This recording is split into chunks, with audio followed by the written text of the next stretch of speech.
லா இலாஹா இல்லல்லாஹு முஹம்மதுர் ரசூலுல்லாஹி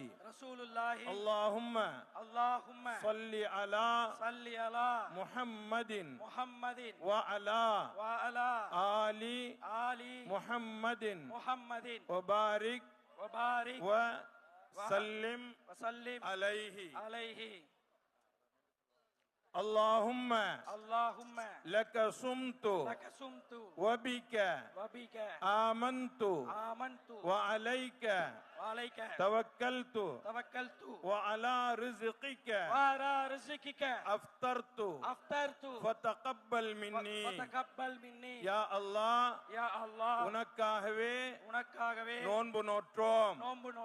உன்னுடைய அருளாலேயே நோன்பை திறக்கின்றோம் எங்களுடைய நோன்பை